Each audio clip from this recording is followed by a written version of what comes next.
Maybe we could indicate how our interest arose and the development of our understanding of social credit through the years, and perhaps our assessment of the significance of social credit for society, for the future. So, well, I was born in 1934, and this was in the Depression era. It was following the 1929 stock market crash. I was born in Alberta. Alberta was a Cinderella province at that time. It was a very tragic time because you had people being dispossessed of foreclosed their properties, their farms were being foreclosed. You had families sitting on the crossroads. This was before Cinderella was transformed into a prosperous. Yes, okay, I see. I didn't understand what the Cinderella reference was. Yes, okay. It was they had a serious debt problem, and the province, the economy is very depressed.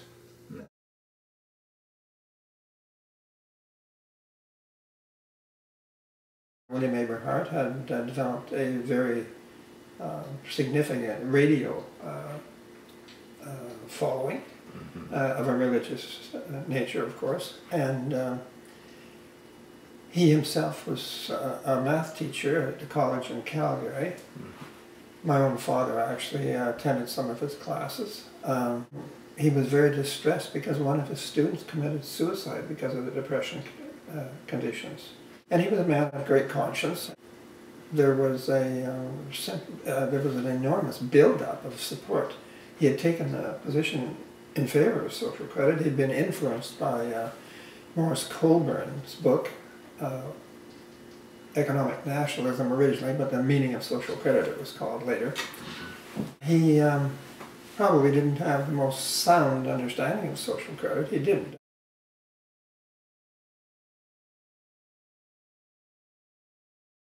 In any case, he was not elected during the first election. They had their election, and they literally turfed the United Farmers government. It was a complete... Yes, they got something like 56 out of 63 seats. They just completely demolished them. Yeah. And anyway, Eberhart was then, they arranged to have someone vacate the seat so that Eberhart could run, and he became the leader, of course. So from that time, and of course there had been a social credit movement in Canada prior to that.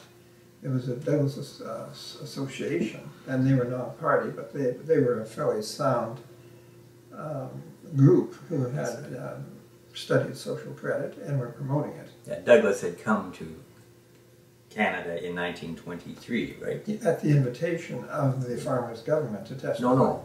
Earlier, when he came to testify in front of the Parliamentary Committee, Finance Committee. Parliamentary Financial Committee, yeah, that's right. That was quite a few years before, right, yeah. Of course, the fledgling social credit government was made up of people who really did not have a sound understanding of social credit, and of course Eberhart had a difficult time in getting things moving, and there was a bit of a revolt within the party. There was a group, what were they called, do you remember? The Insurgents. The Insurgency, yes, right. Eberhart actually, unfortunately, did not live too long. He had gone to BC, and he became ill and died there under circumstances that some people felt were somewhat suspicious. I would say that I was born into the situation, basically. And your father had convictions? He did, but his convictions were more of a religious nature than a Douglas nature. And I had made a point of reaching out to United Kingdom social creditors there and social creditors in Australia and also in New Zealand, and I had got a lot of pretty sound literature on the subject, and I had developed my understanding of it that way. What really had a final influence on me, I moved to Edmonton in about 1963, and there I met Dennis Byrne. Now, Dennis Byrne was one of two emissaries that Douglas had sent over to help or advise the Eberhart government. He was a technical expert in social credit. He was an insurance actuary from England. Dennis Byrne had a group that met regularly, and we would meet every week, I believe it was, and Dennis exposed me to all sorts of social credit materials, books, ideas. He was the British Trade Commissioner. He became British Trade Commissioner after he was expelled from the social his credit duties with the party as an advisor. Ernest Manning had taken over after Eberhard died, and Ernest Manning made a point of rapidly, I initiated a program of rapidly purging from the party the better social creditors, anyone who was really oriented toward Douglas. And it was during Manning's time that the study groups were, which had been a mainstay of the movement. They had study groups, and it had been a great assist in spreading the word and educating people about it. Anyway, he diluted It didn't function as a normal political party in that sense, because they had something to teach. Yes. Of an ideological nature, right? Yeah, I don't think they really wanted to present themselves as a political party as such. They were a movement. Yeah. But nevertheless, they were a party. The movement was taken over by Ernest C. Manning, who became the premier after Eberhard's death. As far as social credit proper was concerned, it declined under his guidance quite rapidly. But he remained in power for many years. He remained in power as a successful until 1968, I believe, from 1934. It was a long period. Yeah. He was apparently a fairly good administrator, but it was on orthodox lines. The Alberta government was fairly well administered from a practical standpoint. Douglas, of course, critiqued the government as being little more than state socialism. Mm-hmm. So it lost its Cinderella status and became a prosperous province, right? It did, and Mr. Manning, Ernest Manning, became a darling of the media. Yes. But in part, the province flourished because of the discovery of oil. In Leduc, that's right. Yeah. Mm-hmm. Which would have been the first discovery of oil in Canada, practically, I guess, of any significance. Significance, that's right. And so Alberta then became a prosperous province in an orthodox, purely orthodox sense. That's right. And so I think maybe it might be appropriate to just backtrack a bit and to deal with the origins of the social credit movement, the British origins. Maybe Oliver would like to say something about that. Well, social credit was first developed by the Anglo-Scottish engineer Clifford Hugh Douglas, born 1879, I believe, died 1952.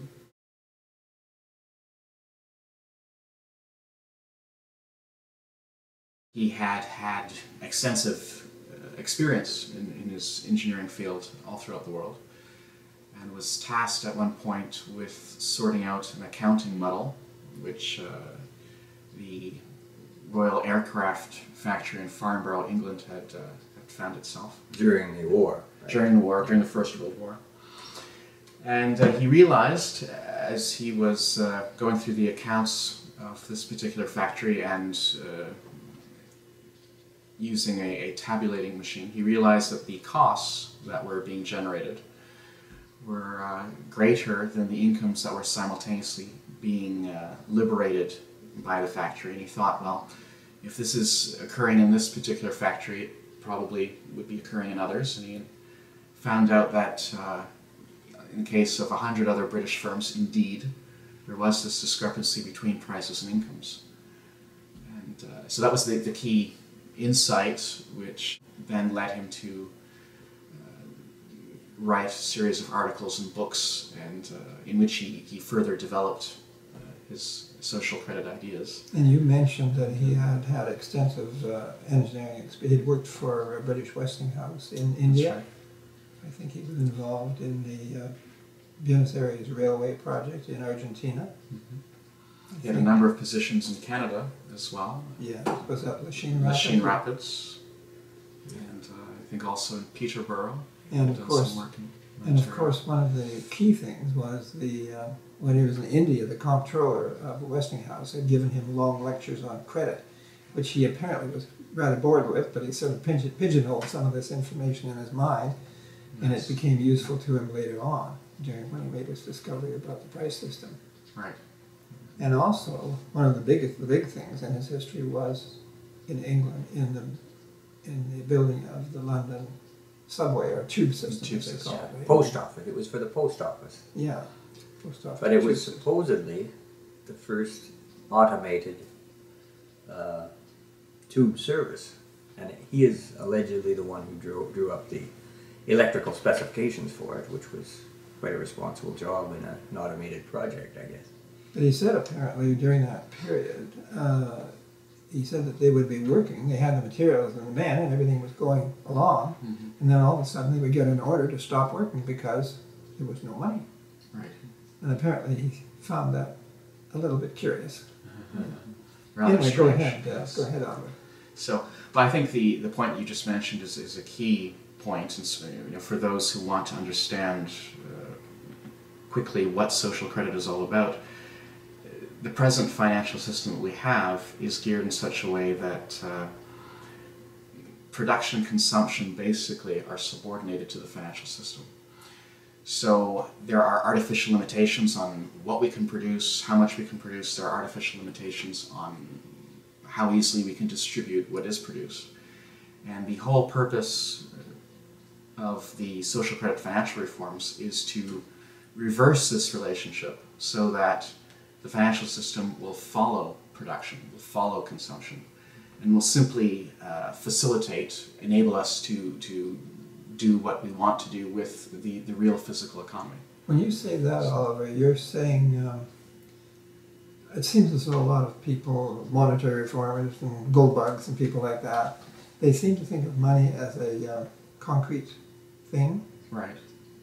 Are you saying then that money is primarily just an information system, an accountancy system? Right. From the social credit point of view, money is simply a way of transferring information, so that the program of production can be drawn up, and so that the goods and services that are produced can be distributed to the people that need them.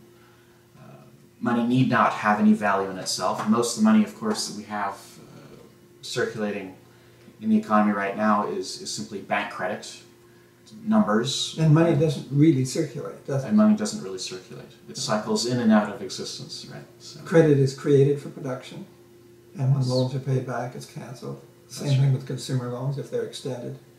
And at one time, consumer loans were more or less an unknown thing, right? they weren't needed. No. Right. No. But they've become necessary because there is this gap between prices and incomes. And so one way of filling that is to extend more debt money to consumers so they can access production in the present and put off paying for it to a future point in time. Stopgap And that measure. means that they're going more and more into debt all the time. They're going more and more into debt all the time, and also this, of course, has an inflationary effect. So, Now, why are they going into debt more and more all the time? What is it about the price system that causes the gap? You're saying the gap is getting bigger and bigger as the gap modernized. is getting bigger and bigger.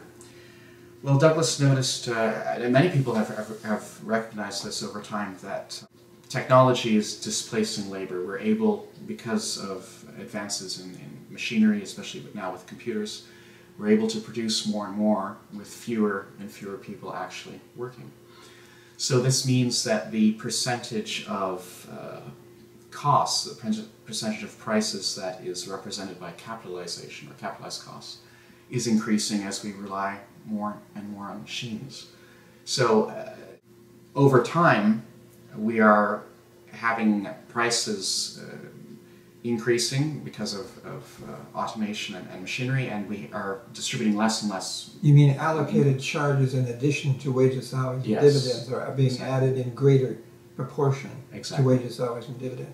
So, oddly, it would seem then that the more efficient we become, the more the financial system becomes impossible to operate successfully.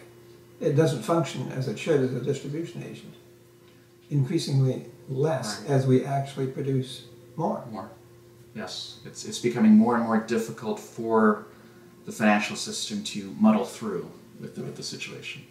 So that means that we are going to be seeing recurring crises, financial crises, And unless this problem is addressed, and of course we're all convinced that the correct solution lies along the principles that were elucidated by C.H. Douglas, unless we address the core of the problem, the financial system will get to the point where it will be completely incapable. So the core of the problem is the fact that we're displacing labor by technology, and we call it a problem when in fact it should be a blessing. It should be a blessing. It's a financial problem because the financial system is defective. Right. It's called unemployment, and Which is not a tragedy, which is a blessing. If it's it ought to be if there was sanity in the system, yes. And if it were converted... People being able to satisfy their economic needs with little effort should be a boon. It shouldn't be a great problem and a cause of stress in So we should have most people's sufficiency lives. with more leisure. That's right, that's right. But because we have this obsession with full employment, the need for everyone to have a job in order to justify their existence, we are having trouble, it seems, to make the transition into society based on abundance and leisure. What's the origin of this obsession with employment as a means of income? Well, I think it's a philosophical and an ideological problem, and it goes back to a certain element of society wanting to control policy. It's their will to power and their desire to run the show, and they can't run the show if people are becoming increasingly independent and able to decide for themselves whether they're going to participate in particular projects or not. So it's got sort of a Puritan origin. Yes, no, definitely. A Puritan origin. Yeah. Douglas said that society is hypnotized and that only a drastic dehypnotization can save it. And he was talking about this Puritanism that has been... Puritanism. Also a judgmental, that it implies a judgmentalism about your neighbor. So you might think that it's quite good for you to have a comfortable life, but you suspect that your neighbor wouldn't use freedom very wisely if he had it, or if he were economically comfortable, he might get into all sorts of I think we're getting here, activities that you might disapprove of or something. I think we're getting here to sort of the fundamental question of what an economy is really about. An economy then is, the purpose of production is consumption. It's not to create work. No. Not a rational economy. No. In other words, efficiency is a justifiable and perfectly legitimate and desirable thing if we could learn how to distribute the product. Mm-hmm. I've often wondered, you have a worm coming along the ground and he's hungry, he finds a morsel. Does he freeze with guilt and say, I can't eat this morsel until I go out and do something else to justify my eating the morsel? Yeah. Like digging gold out of the ground. Or getting a job. Or getting a job, yes.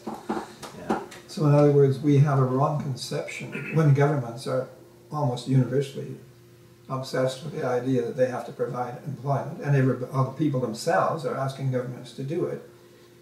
Right. We're actually have a misconception of what the economy should be all about.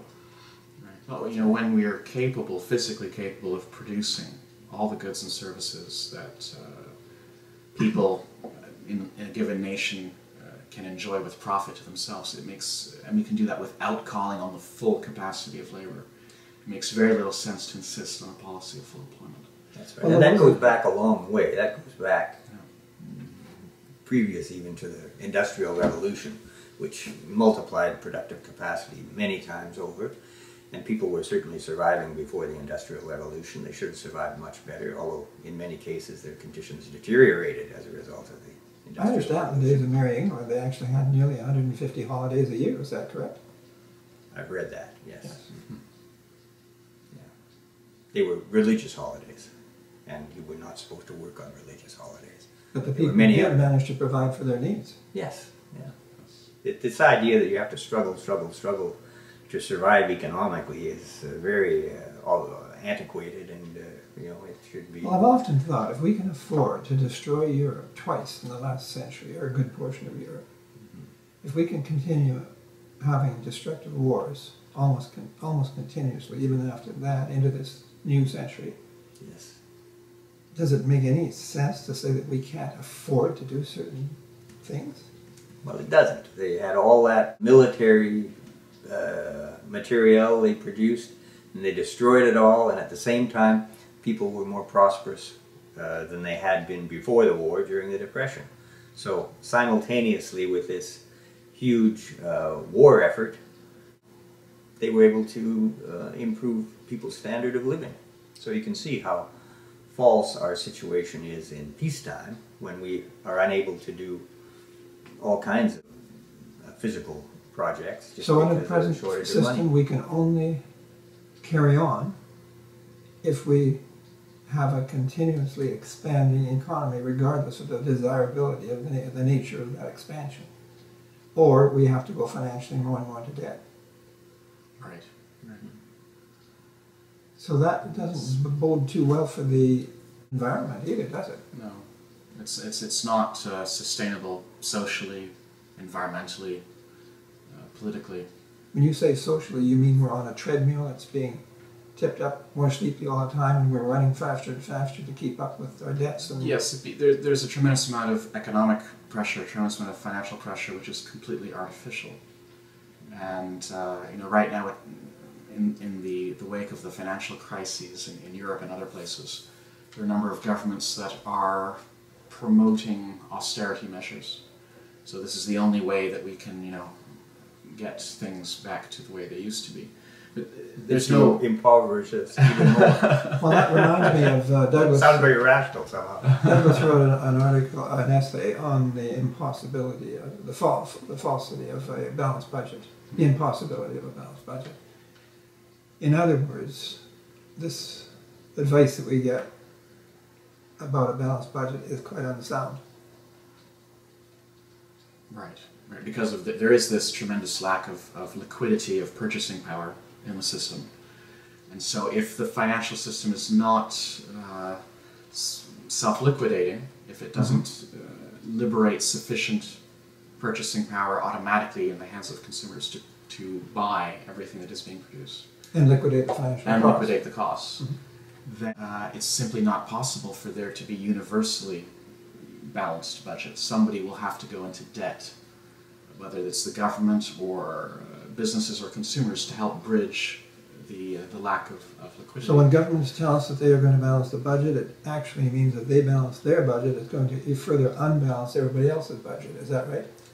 Or the whole thing is going to just slow down. Yes. Yeah. So in other words, it's very bad advice. In other words, if we have the capacity to produce certain things for consumers, and consumers really want those things, should we pull in and conserve, or should we enjoy those things?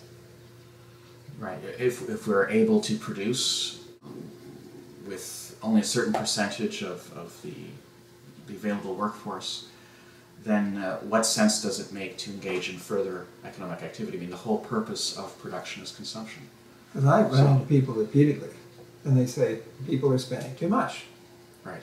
But they're the same people who will be calling for more jobs. Yes, well, there are all sorts of contradictions within the current economic principles. Yes. And, So in other words, we are being told to suffer when we should be prospering. Right. It's entirely artificial. In terms of, it's not an artificial problem. I mean, people really are suffering, but the causes are not in nature or in human nature. It has to do with the Technical nature of the technical nature of the financial system. yeah. And this artificiality of the situation is becoming increasingly clear with the introduction of robotics. Because in fact, if we wanted to, we could have any number of robots doing production today. There's no limitation on the number of robots we could produce. And therefore, if we had a policy of liberating people from employment, we could advance in that direction very quickly.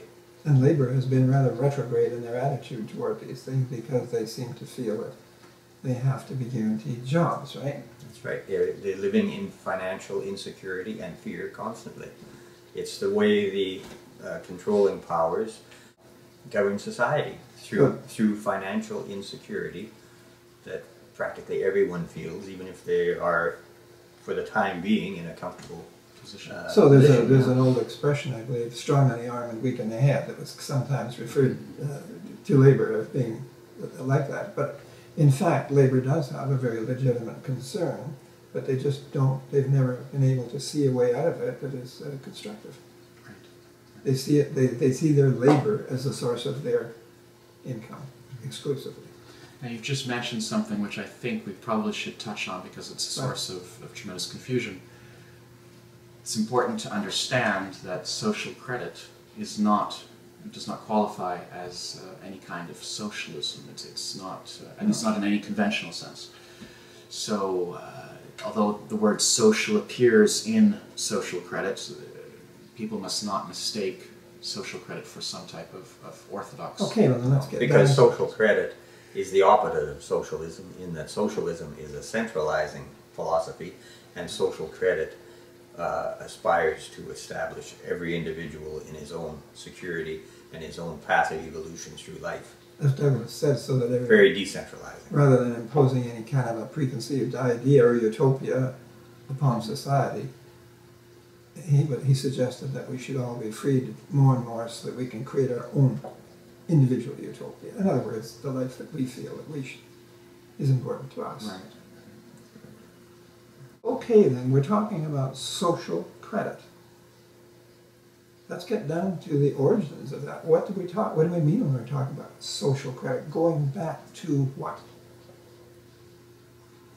The unearned increment of association? What does that mean? The unearned increment of association means that people who cooperate together can produce more than the totality of the efforts of the individuals involved in that. And that Collective seems to be effort. something inherent in natural law. In other It words, is. it's a form of mechanical advantage in a sense. In a way, yes. There's a profit involved in associating. So When we And it's associate, free. It's free. It's free. It's an automatic it's not result that we can accomplish more through cooperating and In other words, you have a bunch of cavemen trying to move a big rock, and they're pushing and can't budge the thing. individually they can't. No, But if they get together, but one fella says, "Look, you the guys." result is accomplished. Yeah. Yeah, he says, "Stand back. I've got an idea." So he gets a smaller rock, Oh, and he yes. gets a stick, and lo and behold, he moves the rock all by himself, and the assistance of the tools that he's Yes. discovered. Yeah. That's- Something that couldn't have been done without that particular relationship. Mhm. And our whole history is built up on this type of increments. Right. An enormous That's right. history of increments over time, going back to the most primitive era. And from one point of view, the point of the social credit remedial measures is to change the financial system so that we are able to fully enjoy that profit, that unearned increment. So some people think, and it becomes an inheritance. In other words, it becomes the cultural heritage, right? All these Well, it does increments. because everyone has a right to participate in it. It's not due to the Individual effort. to any individual or any living individual anyway. No. It's an Something inheritance. that's Yes, passed indeed, on. And so, if we don't arrange to distribute the product of industry in a smooth and efficient way, we develop what might be called a bit of a cost over constipated society. Is that right? And increasingly so. And so we devise more destructive means of distributing incomes, like excess capital production, war production, irrelevant production. Yeah, gigantic bureaucracies that don't really add to the wealth of society in any way. They just keep Paper people busy and pushers. distribute incomes. Yeah. But this way of distributing incomes creates inflation, right? We see that inflation is always moving upward. Now, if we have developed what seems to be an absolutely astonishing level of efficiency, how can you explain the fact, if efficiency means anything, Right. how can you explain the fact that prices keep rising? Should they not be falling all the time? Right. The more efficient the economy becomes, the cheaper and more easy it should be to produce and distribute goods. And yet, from a financial standpoint, costs are always increasing, so much so that what we were talking about, the penny, I think, earlier today, Yeah, it should the penny. Well, we had a finance minister recently who was running around exulting about the fact that he had presided over the elimination of the penny. But is he not celebrating the depreciation of the currency? Right. Rather strange for a finance minister. Also, their statistics on inflation are inherently false because prices are not naturally stable. Prices are variable depending on costs and so on. The normal tendency is for costs to be going down. Therefore, the normal tendency, if we had a sane reflection of this in the financial system, would be for prices to be going down, yet they go up. So the real measure of inflation is not from a stable price level, but it's actually the amount that prices have risen plus the amount that prices ought to have gone down if prices were reflecting reality, the gains in productive efficiency. In other words, the financial system is inversely reflecting the realities of the economy on a physical level. It not only fails to reflect what's actually going on, but actually presents a picture that in many cases is the opposite of the reality. This rather suggests that we, as human beings, don't have a very realistic view of what's going on. In fact, a space visitor might think we were psychotic. Well, we don't have that because all the educational system, all the media are promoting constantly this idea of full employment, never giving us an appreciation of our real situation as regards productive capacity, and therefore people just don't clue into the unrealistic nature of their understanding of what's going on. And the opportunities we have actually, realistically, for increased leisure. Yes. Yes. And what does leisure actually do for society? Can you have a society that is culturally, really truly culturally advantaged or advanced without leisure? Yes, Well, the great discoveries of science and so on have largely been the result of the efforts of people who benefited from leisure. They were people of means. You know, they were not farmers struggling in the field, although farmers made some interesting innovations too out of necessity. But science has been advanced by people who had the time to think about things and experiment and tinker. In other words, You know, people who are tinker. drones in a factory system are not necessarily the most creative type of people. That's right. You don't get they don't have a chance. No, they don't have a chance, that's true. It's not to criticize them, but it's to recognize that they just... Yes. So if you liberated people to be more creative, you would think the automatic result of that would be even more advances in technology and productive capacity, because people would be there'd be more innovation. What does this system where you have an increasing gap between incomes and prices, what effect does it have on relationships amongst human beings as individuals, in associations, in the workplace, between nations? Right. Well, if financial credit is scarce and we all need it within the present system to live, then there's a tremendous incentive for governments, businesses, individuals to try to get as much of it as they can without going into debt. And that often means that they will do things that are illegal or immoral in order to secure their position and to ensure that they are not the ones who are being forced to borrow. So I think it creates a lot of conflict, a lot of completely unnecessary conflict. Between labor and between labor and business, capital, between every individual, Yes. excessive competitive between different nations who try to out-export each other. Why do they do that? Different cultural groups, because Yes. everybody is competing for this advantage in the economy. So in fact, practically every group that can differentiate itself in society becomes in a measure an enemy of the others. Any group that has a collective sense becomes an enemy of the others. So this is a very socially destructive situation. In a way, it's like a bunch of people were confined in a room, a very large room. There was, say, a few hundred people, and someone proceeded to seal up the room. And as people were breathing and breathing and breathing, they were exhausting the oxygen more and more.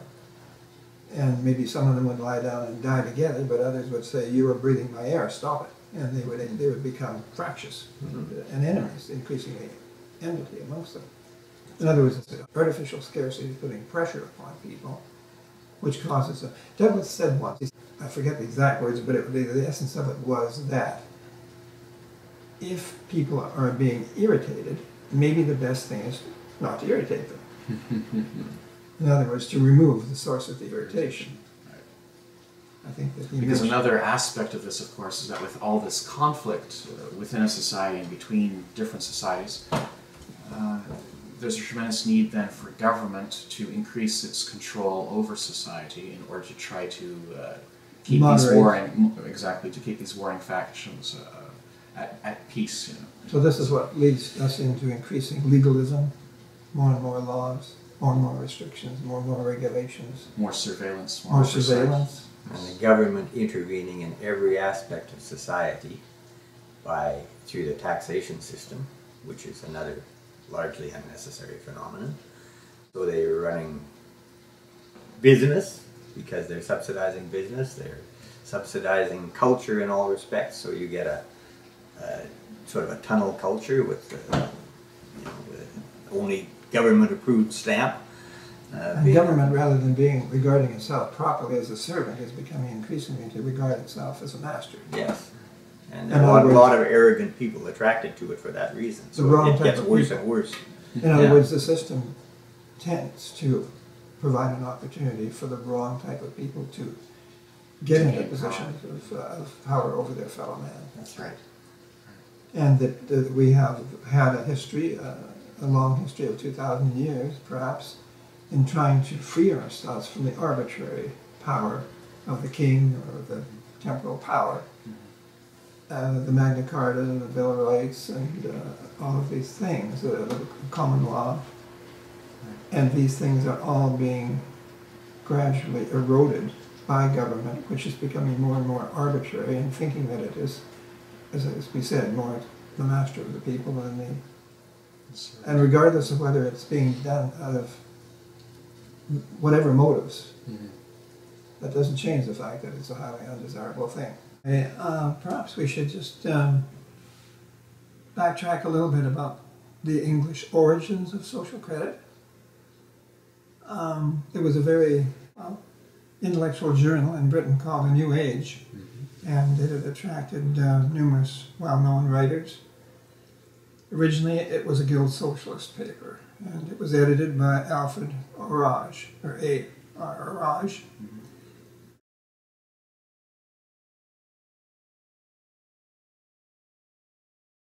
Orage was a very searching personality, a very searching mind. He was always looking for answers. He came to the conclusion, when meeting Douglas, that Douglas had really solved the problems that they had wrestled with. He saw that Douglas had analyzed industrial society and the financial system under which it operates. Douglas was oriented toward problems in consumption. The Guild Socialists were concerned with work organization. The nature of production. Right. And Orage, well, after he met Douglas, he really underwent a tremendous transformation. He concluded that Douglas had the answer and that Guild Socialism was essentially irrelevant. Yes, and he said he had seen Douglas discussing with all sorts of economists and bankers and experts in various fields, and he said he made them all look and talk like children. He was so well informed about the subjects that he was concerned with. It's important to understand that Douglas's thinking represented something entirely new and original, and a firm break from the past. And Douglas is, well, he did not come from that type of background, right. from a socialist. He came from a modern industrial background, and it was not a socialist background. And he never envisaged himself being an economic reformer, I'm sure, until he made this discovery of the flaw in the price system. And it was as a result of that that he developed the theories for correcting that flaw. Applicable to a modern economy. And he made it very clear that his ideas were only primarily applicable to a modernizing economy. In industrialized economy. That's right. Where capital costs were becoming greater and greater relative to wages, salaries, and dividends. Orange wrote an essay. I think it was an editor's journey. But anyway, in that essay, he made it very clear that he had departed from guild socialism. Guild socialism, right. There are some people who seem to think that there's a relationship, but it does not hold. Well, and as a matter of fact, Douglas made a number of comments in his various works that I think should make it clear that he himself did not regard his ideas as an organic development of guild socialist theory, but Precisely. as something... Indeed, he and trying to Raj do different. criticized guild socialism. Douglas criticized it in his works. So I think that there is not even a tenuous relationship there. I think it's a totally different, it's a brand new development, as you said, Oliver. We have discussed the defect in the price system whereby costs and prices are rapidly advancing relative to earned incomes, and the necessity to fill the gap with debt if we're to carry on at all. But the true cost of production is consumption. And in fact, if you take a look at the economy as a whole, we're actually producing far more than we're consuming, if you include capital as well as consumer production. So this means if we are in fact producing more than we're producing, and the true cost of production is consumption, the true cost of production is falling. And it would be only reasonable to expect the financial system to reflect that fact. Which is why Douglas came up with the idea of the compensated price. Exactly. So, retail prices would be lowered in keeping with the CP ratio, or the consumption-production ratio. For the nation. For the nation as a whole. And basically this would require an issuance of debt-free money to help balance the price system. The other issuance of debt-free money would take the form of a national dividend, which would be paid to each individual, whether they were working or not. And this would be the other volume of money that's necessary to bring prices and incomes into equilibrium. Exactly. The purpose of which would be to ensure that every member of society has a steady income, right? With the dividend. Yes, because the compensated price wouldn't ensure that. It would ensure... But the compensated price would enhance the value of the dividend. That's true, yes. People, you will have the old objection that nothing comes from nothing and you shouldn't have a free lunch, or there is no free lunch. But in fact, if you can demonstrate that all production is due to human effort, then you have a moral or ethical basis of making that claim. But in fact, we know now that labor is becoming increasingly little more than a catalyst, and that is being replaced by other factors of production related to capital and energy, non-human energy. So on that basis, it is difficult to see how anyone can try to legitimize the claim that people should only be able to consume according to what they earn. Now, what would happen if we automated our economy, and we are automating it very rapidly, to the point where all production were due to non-human factors, and we had an enormous mountain of goods and services? Would we put a fence around it and a sign saying "Don't touch"? That's really quite not rational. It wouldn't be equitable, and it wouldn't be human, but it's certainly not rational. So we have to find a mechanism to distribute the goods that are being produced. A mechanism that goes beyond earned incomes, which do have a claim on production. But for the increasing amount for which there is no claim, we have to provide a claim on the dividend, the national dividend, and the compensated price of those mechanisms.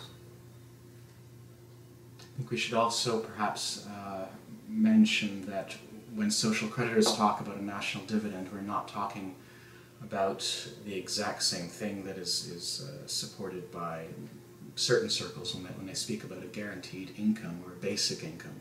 Absolutely not.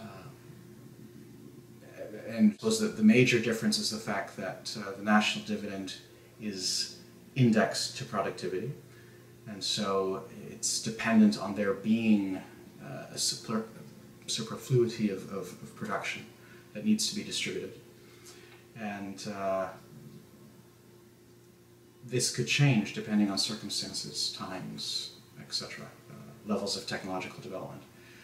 And of course, in financing that, we're not talking about taking from the rich or the so-called rich in order to fund the dividend, but rather creating new money, debt-free money, that is meant to help bridge a pre-existing lack of effective purchasing power. It distributes incomes without taking anything from anyone. Right. And it's also universal and equal, so there's no group in society that would have grounds for complaint that they are not being treated fairly, because they're being treated exactly the same as everyone else. In other words, it contributes to social stability. Yes. We should be clear that the many proposals for guaranteed income are fundamentally a political approach, not a scientific approach, because some kind of a decision has got to be made as to what a basic income is. And if you're giving a basic income, you are not giving a dividend, because a dividend goes to everybody. Right. The dividend is payable to all. A base income or a basic income is only paid in order to bring people's income up to a certain level. But the inheritance that we talk about belongs to everyone. You cannot say that the inheritance from past increments of association belong to any specific class of people. It's something that everyone deserves by right of birth. An inalienable right of birth, by birth. A guaranteed income is also an arbitrary figure that the government establishes. It's not necessarily related in a realistic way to the production and consumption of society. In other words, it's not something that can even be guaranteed necessarily. No. A dividend can be guaranteed because it will vary with the productivity of the nation. Mm-hmm. And that is a legitimate and an honest promise or claim to deliver. Also, it is surely a fallacy to say that there's no such thing as a free lunch. And it is extremely presumptuous and arrogant on the part of individuals to say that, because we're living in a world in which we have innumerable things for free. We have air for free, water is free, gravity is free, sunlight is free, and life is free. Yes, our lives are free. We've been given our lives without doing anything for them. Mm-hmm. And so that narrow perspective that there is no free thing on earth is very unrealistic and distorted. And it falls to the advantage of those who can control resources in giving them an unfair, wrong control over their fellow man. That's right, yes. If you can establish a scarcity, right, and you can establish control over the distribution of that scarcity, you have mankind at your service. Right. Not necessarily with their consent. Right. It puts you in a position where you can impose a policy on people. So Douglas said then that he said that what are we trying to do? He asked the question. We're trying to build a new civilization, mm-hmm, a new civilization in which there is absolute economic security. For everyone. For everyone. Douglas was opposed to utopianism. He did not believe in a plan for society. He said that under these circumstances of independence of income, each individual would be in a position to construct his own utopia. Mm-hmm. In other words, his own concept of what he thinks his life should be, which is a very different idea than the usual utopian idea where there is a preconceived plan for mankind. Yes. Or for society. And everyone has to conform to that plan, which is developed by some kind of elite or hierarchy. So Douglas said that we don't know what's the civilization, how it's going to evolve, but he felt that it would evolve in the most positive manner, where people have maximum independence of income and security, material security, where every man shall sit under his own vine and under his own fig tree, and none shall make them afraid. Yes. And it's a situation that would allow people to become increasingly responsible too. As things stand, they don't act responsibly in many respects because they're not given the opportunity for it. You mean they would be responsible for doing the spending of their income more and the government less? That's right. I see what you mean. And that Douglas referred to as immanent sovereignty, mm-hmm. right? Yes. And only with that capacity are people able to grow and evolve. And Douglas said the end of it all is unknown, but that is the proper way for society to evolve. And this particular concept of life would obviously be anathema to those who would control their fellow man. That's right. And that may be one of the reasons for the rather great opposition to social credit historically by those who are in power, the financial interests. And that's so right. No, very few people realize that social credit was a major international movement in the interwar period between the First and Second World Wars.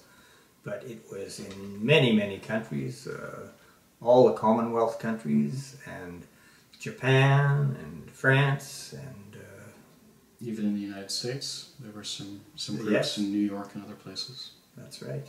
Yeah. Gorham Munson was one of the social credit leaders, the prime one probably, in the United States. He wrote a book called Aladdin's Lamp, The Wealth of the American People, and it's a large book, about 300 pages or more, and it contains a lot of excellent resource material.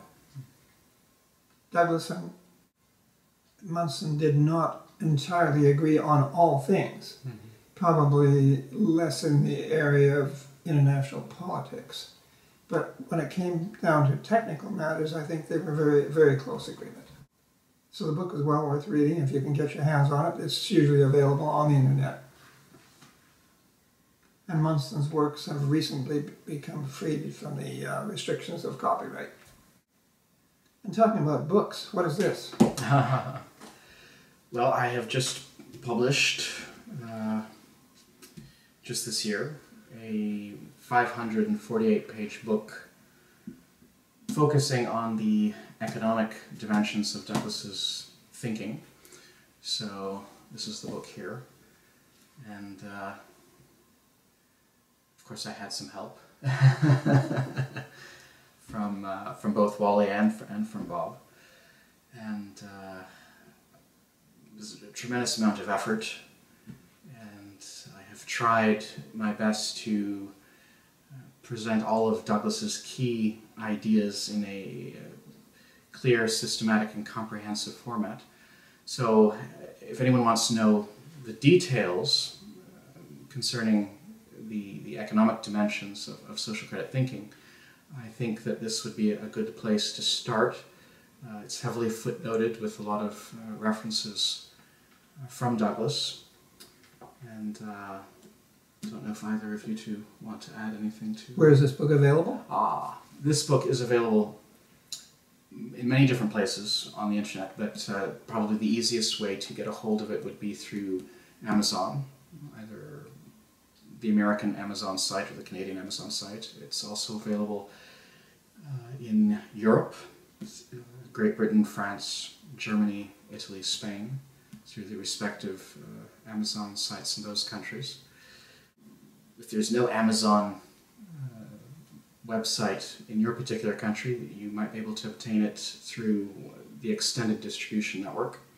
I take it, Oliver, that this book is a major gathering together of Douglas's work, taken from many books and essays and addresses. Yes, that was the intention.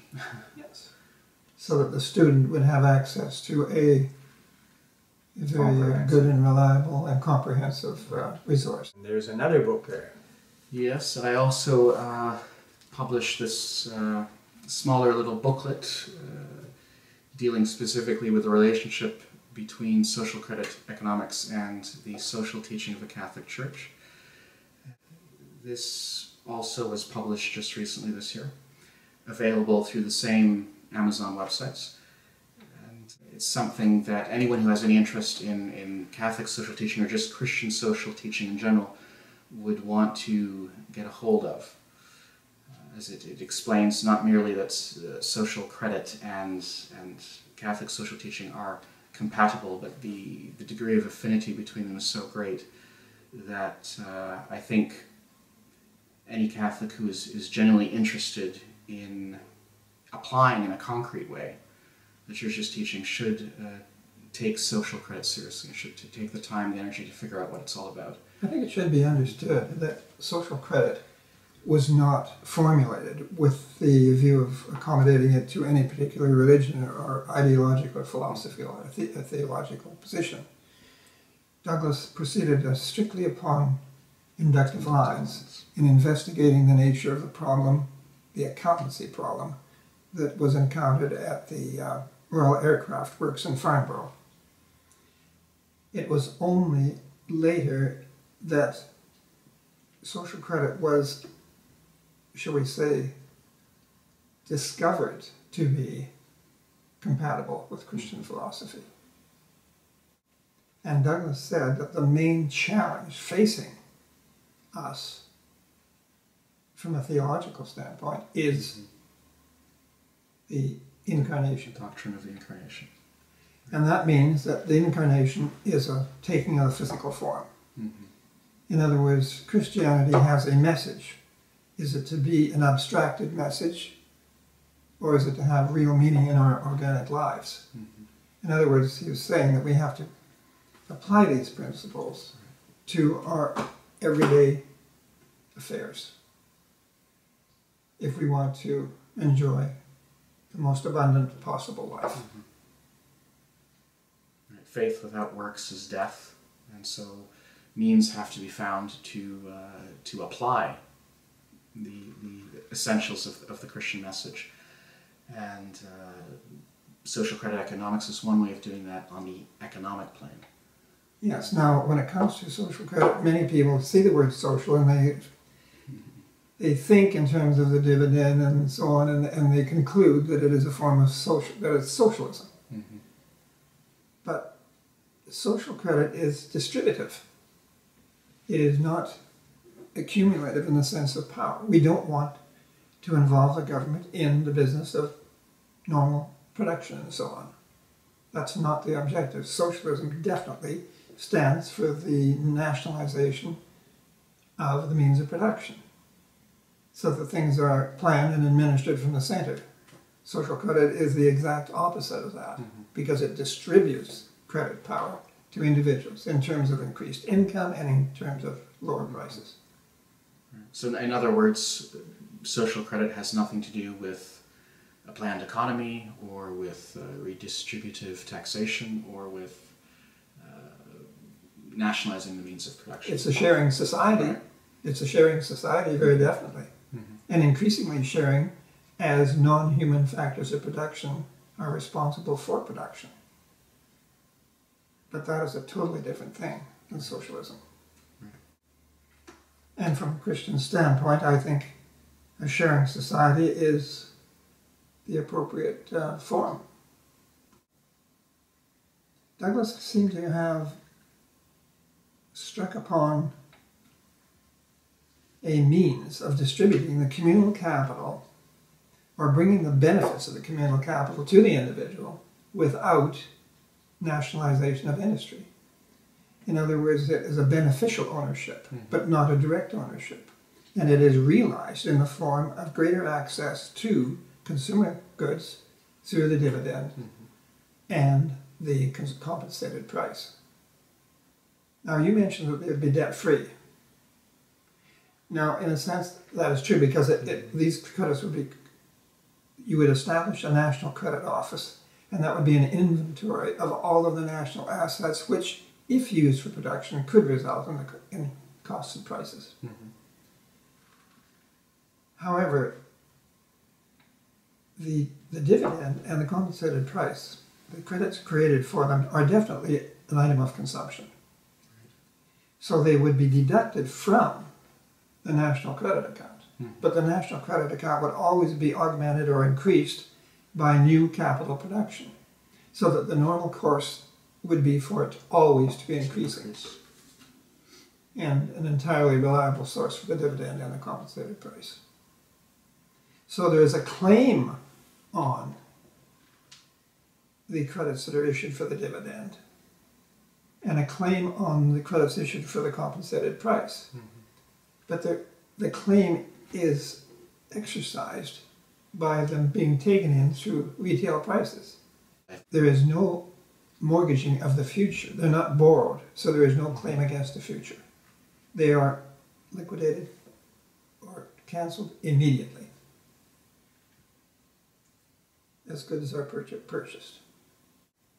So social credit is economic realism as opposed to the system in which we're living now, which is economic abstractionism, to which all members of society are expected to conform. That's right. Social credit gives immediacy to Christianity.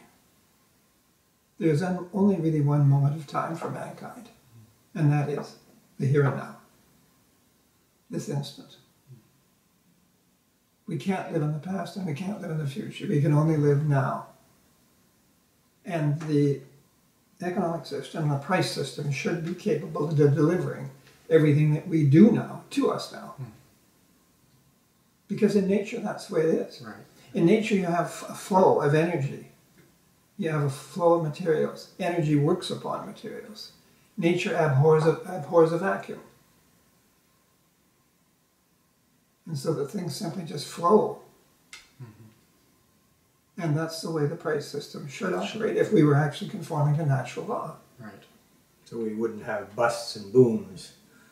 The only kind of a bust or boom would be a case where you had plenty and you were satisfied for a while and you decided you'd take a rest for a while. But I mean, we wouldn't have busts and booms in terms of Financial management. no, or the stresses that are associated with them today. If we were to have a social credit dispensation, what would you expect the nature of that society to be? Well, I think that human relations would be humanized, civilized. People would not be in a position of being excessively competitive with others. Ethics would enter into human relationships and to business relationships. It'd be easier to be ethical. Whereas under the present system, angels could not run it, and it's very difficult for people to be ethical Right. in a situation where you're trying to beat a mathematical impossibility. And it's every man for himself, Yes. because everybody's under such financial pressure, they have to function in that way. Well, is this not the Christian message? I would think so. Do unto others as you would have them do unto you. Right. We'd have greater leisure. What does that mean for creativity, for culture? It certainly creates more opportunities for it. What people would do with it, no one knows, but surely we have to have confidence in our fellow man to the extent of giving them the maximum opportunities for their own development. Some people say that that's not safe because people aren't reliable. They are innately fallible or even evil. But are we to judge? I thought we were not to judge. That's right. Take And them- also, the beam out of your own eye before you try to remove it from somebody else's, right? Yeah, seems to be almost a natural tendency to assume that other people are less reliable or well motivated than you are personally, because few people would make that judgment about themselves, that they are And yet inherently evil and inherently disposed to do wrong. Why would you make it about your fellow man? Exactly. And why be a busybody trying to plan your neighbor's life? That's right. You don't appreciate it when your neighbor is doing that to you. There's an old expression, I think, saying mind your own business is sadly in need of attention. But we should understand too that Douglas illuminated Christianity by showing applications for it that really were, I think, not conceived of before. Right. Because he showed that there was a means to apply Christianity in the institutions of society, in the economic institutions, in the political institutions, in social institutions. And this is quite a revelation, but surely it is only sensible that if you have a comprehensive philosophy, it should apply to every aspect of life. Douglas did say that you begin with philosophy, you go on to policy, and then you go on to administration, right? And every system has its respective philosophy. You may not realize it, but if you analyze it, you would find that every system has a philosophy. Including the existing system that is... And one of them involves the will to power, and one of them involves the will to freedom. Social credit is integrative. In other words, it seeks the integration of ends and means in the interests of social stability, as I understand it. So we could then expect to have a more leisure society. We could have one in which abundance certainly was available for all. What about the questions of equality? Are social creditors concerned with equality as such? Well, I think the only form of equality with which they would be concerned is equality under the law, equality before the legal system, because there's no such thing as equality as between individuals. Right. Every individual is distinct from every other in every respect. And is every advance in society not achieved by a form of inequality? In other words, someone has to step ahead in order to...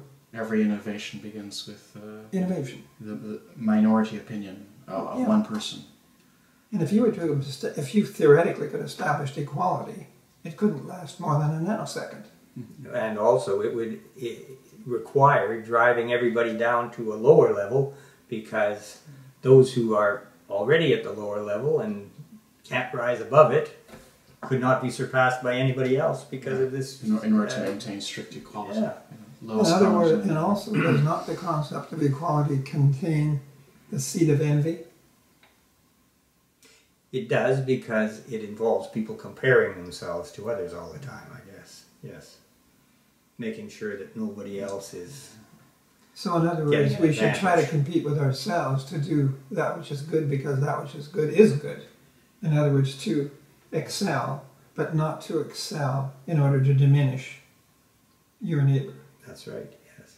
We should all be happy to see our neighbors' personalities flourish, and expand, and for them to become... the world a better place. Yes, that's right. Ultimately what we want.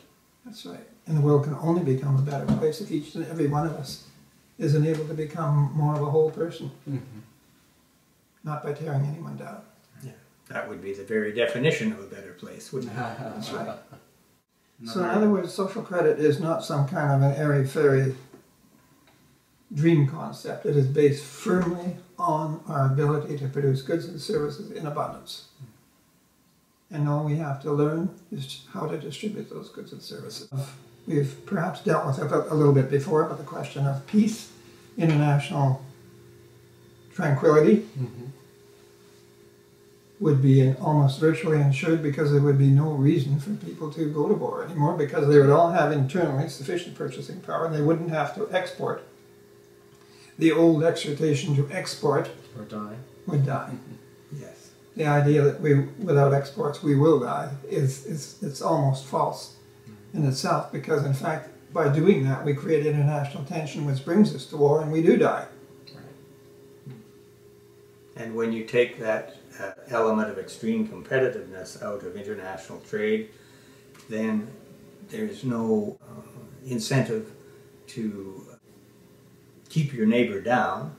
And in fact, countries that are less developed should be able to benefit from direct advice on how to improve their productive capacity in order that they internally can have a better life. And no one would be concerned. They would, the world could rejoice that everyone was living better. we would stop talking about economics all the time and we'd start living. Because we wouldn't have to be concerned. We don't have to look at the paper every day. Oh, the stock market's going down. Oh, the stock market's going up. Oh, employment is going up. Employment is going down. Economic disaster is around the corner. We wouldn't be thinking in those terms. We would be thinking in a calm, assured manner and go about living our lives in a productive, in a happy manner. One of the points that Douglas makes very strongly is that the social credit measures should enable us to put economics in its proper place.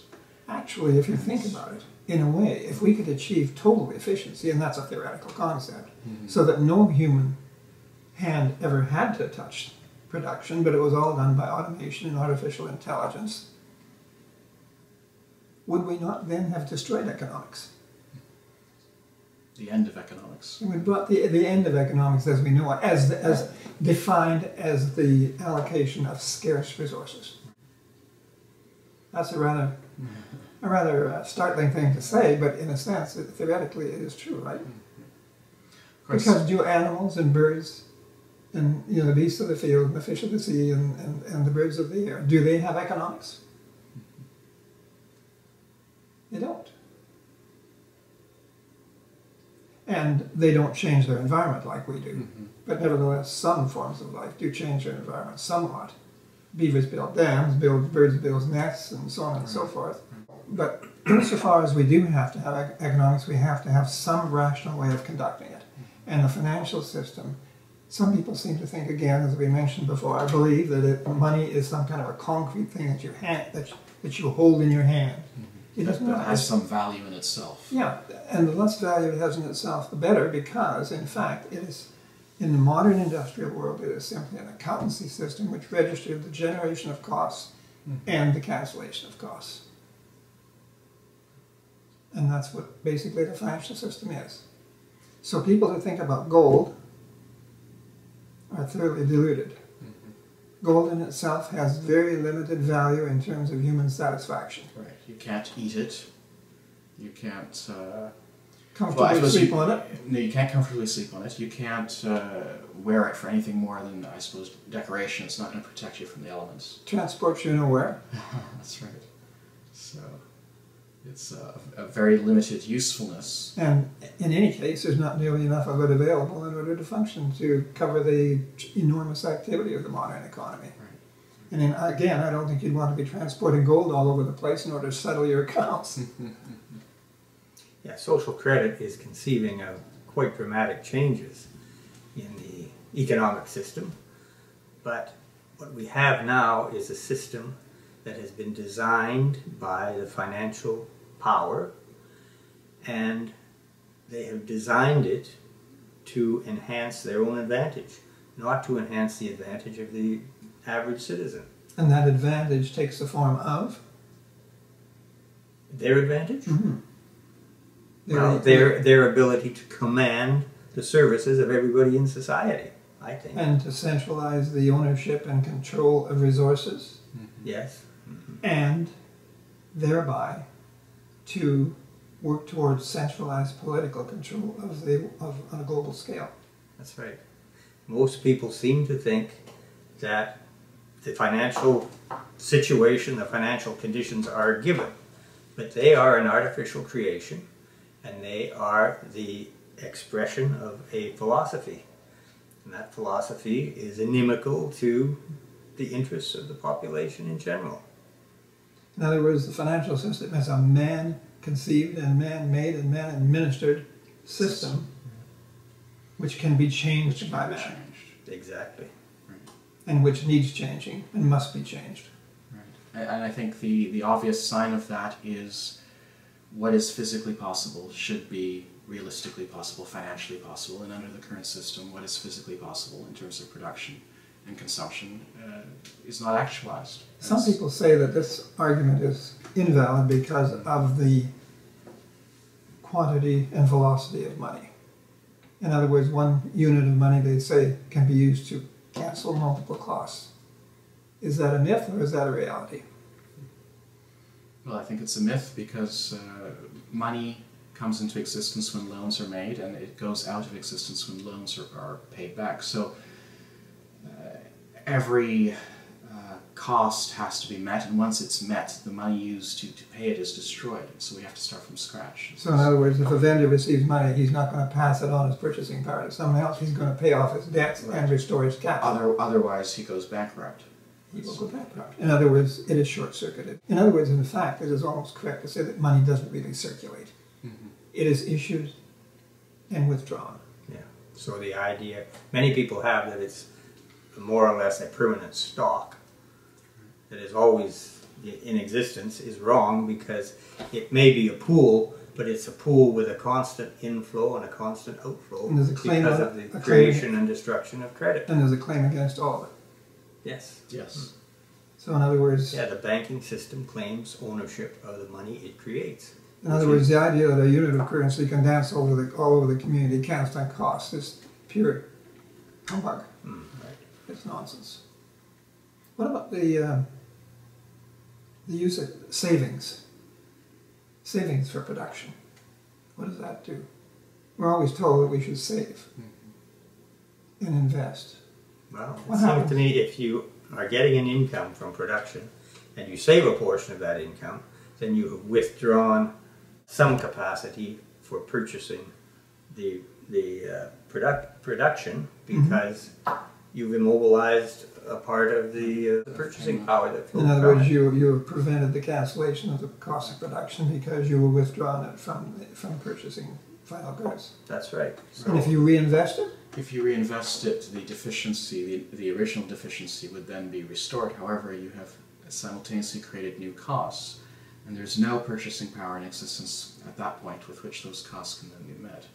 and if that money did not go back to cancel costs but was simply reinvested and reinvested, you would be creating costs according to Multiplied the number of costs. times it was reinvested. Right.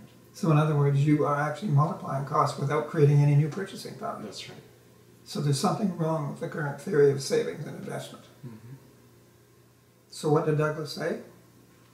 All He said we needed new credits for new production, so production should not be financed from by savings. savings.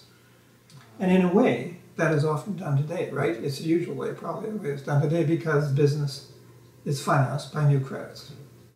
So there are a couple of items that are that Douglas gave a completely new perspective on, and critical ones.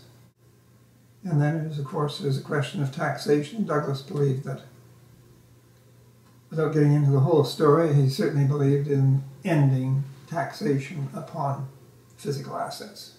Right. There should no longer be any property taxation, because this has a damaging effect, and it discourages people from improving their property, and furthermore, it can be confiscatory. In other words, he said a form of capital assessment. And we should mention too that a lot of the forms of taxation that exist at the present time exist because the current system, financial system, is dysfunctional. And so if you were to fix the financial system, then a lot of the taxes that are currently collected would no longer need to be collected, and we could actually reduce taxation. So that would be another benefit of social credit, a very big one, because there's an enormous amount of bookwork, accountancy, legal costs, and so on associated with all of the issues surrounding taxation. And the people who are involved in that activity are relatively privileged in the present system. So there's a strong incentive for them to encourage the taxation system to be made more complex and more onerous so that their services will be required. That's right. So part of the challenge is to convince them that they would be happier if they had more leisure with sufficient income. With sufficient income. And to have non-exploitative relations with their fellow citizens. Exactly. Yes, human relationships, labor relationships. You cannot command services from someone if they're unwilling and they're independent. But if they're on the verge of starvation, it's not hard to command their services. We've touched on that before. So the whole basis of human relationships would shift from one of compulsion or coercion to one of voluntary cooperation. Yeah, Douglas didn't have anything against hierarchies or organization, but he did think that participation in it should be voluntary. Mm-hmm. In order for that to be, people have to have independent means. Mm-hmm. And also that the hierarchies, whether it's in the field of production or government, should be serving the common good. In other words, and Douglas also said that he was aiming at economic democracy. In fact, political democracy without economic democracy, he called dynamite. Well, it's quite meaningless, isn't it? Yes. Yeah. What's the point of having a vote if everything you vote for just enhances your subservience to a centralized regime? Economic democracy does not in any way relate to the socialist concept of economic democracy. It is not a question of joint ownership or administration. It's a question of being able to direct the economy by your expressed preference in the consumer market. In other words, if you like certain goods, you will vote for them with your dollars or your unit of currency. If you don't, you won't. And the business will rise or fall according to your widely expressed preference as consumers. Right. Now, of course, somebody might object to that and say, but that's the way the system functions already. The response to that is that the power of consumers to determine the program of production is significantly conditioned by the lack of purchasing power. So very often what people presently spend their money on is merely what they can afford and not necessarily what they would really like if they had sufficient income to buy whatever the economy is capable of. And if you have insufficient income, you will join the forces. You will go to war. You will engage in projects which you may think are redundant, irrelevant, or even maybe undesirable. Mm-hmm. Only to earn a financial income. So if you're going to be engaging in a program of waste of that magnitude, would it not be far more rational, equitable, human, to distribute the product automatically, dynamically, right, through the dividend and falling prices? So this has tremendous ecological implications. Yes, it does. So one would wonder why environmentalists would not be quite favorably disposed for social credit. Might it be too much to say that any environmentalist who is generally interested in preserving the environment, reducing pollution, repairing the environment, any such person really should be a supporter of social credit economics, because anything else is really going to be ineffective in delivering the sorts of goals that they want to achieve. And analyzed irrationally. Mm-hmm. Because the present system keeps us on a treadmill in which we have to produce all kinds of unnecessary or irrelevant goods, and all those efforts contribute to the pollution of the environment. And that treadmill is being steepened all the time, and we're running faster and faster and falling back all the time. True. Now, if we get to a situation again, as we said before, where we do eliminate labor in a very significant manner, we have already, but even much more, what are the political implications of this small base of earners being taxed to support this increasing group of unemployed?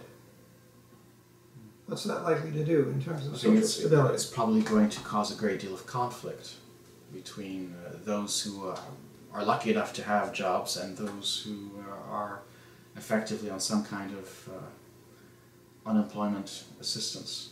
So Douglas said that the present financial system eventually, because of its fundamental and increasingly defective nature, will in fact contain within it the seeds of its own dissolution or destruction. And we hope that Douglas's ideas would be taken seriously before such a catastrophe happens, because it's conceivable that either through warfare or ecological collapse that we might end up living back in the quote-unquote dark ages. And so when people say that social credit, oh, that's something from the beginning of the last century, it's out of date, Yes. it doesn't apply anymore. Like the former so-called social credit premier of Alberta actually did say. What is the truth of the matter? Was Douglas ahead of his time, or was he not? His concepts and ideas become more and more relevant. Every time somebody develops a new, more Yes. efficient way of doing things. Mm-hmm. That's certainly the, I think, a confirmation of a brilliant mind. Very perceptive, very prescient, actually, but based on well-developed scientific investigation. And Douglas, being an engineer, I think we have reason to respect his view on those things, because he had an idea of what the protective system was capable of doing, right? But he would still, no doubt, be amazed, I think, today with our information technology, because he died not too long before that actually came along. Yes. Well, even when he was writing early in the 20th century, he was alleging that all the needs of society could be taken care of with people working an average of a few hours a week. Mm-hmm. And how far have we advanced in the past century over that situation? Well, I mean, that depends upon what people want in the way of physical things, but I mean, if in the days of Merry England they could enjoy nearly 150 holidays a year and still provide for their means in the year, what more could we do today? Mm-hmm. Because agriculture, I think, in the United States back in the 1800s, early, I think was about 75%. I took 75% of the population, working population, to look after the agricultural needs of the country. As they moved along the century, it moved up to about 50%. As it moved up further, it became 25%. Today, I think it is less than 3 or 4% of the working population of the United States of America. So it doesn't sound like the provision of food is a terribly big challenge. Right. There are surpluses everywhere, and I think the estimates are that we throw away about a quarter of all the food produced in the world. There is a lot of So there might be a distribution problem, but there's certainly no production problem where food is concerned. So we should take heart, have faith in the future, have faith in abundance, Right. and proceed onward to a grand and glorious future. If we only use our intelligence and seek an ethical solution to our problems. Yes, and that is going to require that a sizable proportion of the population demand these changes, because they're That's not right. going to happen against the will of the people who have power today. So in other words, you're saying that the standard political party process is not likely to give us the results we're looking for in itself. No, you need pressure from the public in order to affect any meaningful change. So we need... Because the politicians have more pressure from the top than they have from the bottom now. And when And the it's our fault if things don't improve, because we have every possibility of exerting that pressure. In other words, if we don't let the politicians know that we know what's going on, we want it fixed promptly, properly, and permanently, Right. and if they don't do it, they're going to suffer the ultimate political penalty. They will no longer be in office. In other words, when we let the politicians know that we, the people, know what's going on, we mean business about getting it fixed, and we have more power over their destiny, their fate, than their present benefactors and supporters, then they will respond, even if reluctantly, Right. to that challenge. They'll have no choice at that point. At that point, they will have to shift their allegiance back to the people where it belongs. They will no longer be able to continue this trend toward arbitrary action, regardless of what the people want or what's good for them. Perhaps it's worthwhile concentrating, just delving in a little bit more to the core of Douglas's analysis. Douglas said that the true cost of production is consumption. And the idea is that the price level would be regulated on a macroeconomic level according to the national ratio of consumption to production. This does not mean price control. It's a price regulation, and it's a macroeconomic thing. There is no contemplation whatsoever of controlling or attempting to control individual prices of commodities or goods. That should be understood clearly because there's a lot of confusion on the subject. Now, we mentioned that social credit would create consumption credits without registering as a debt, and that they would be paid as a national dividend to every citizen equally by right, inalienable right of birth. However, a portion of the money we had mentioned would go to finance lower prices, and this Douglas referred to usually as the compensated price. The combination of the two actually refers to the just price, which in a sense it's been suggested that Douglas has presented a modern version of what the earlier church people tried to develop as a just price. But this is based on empirical study and a scientific approach. So anyway, the idea is that the greater your national production relative to your consumption, the lower your price goes.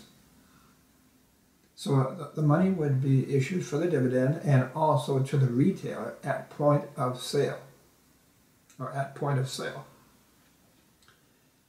And that would enable the retailer to lower his price according to the established ratio of production to consumption for a given accountancy period.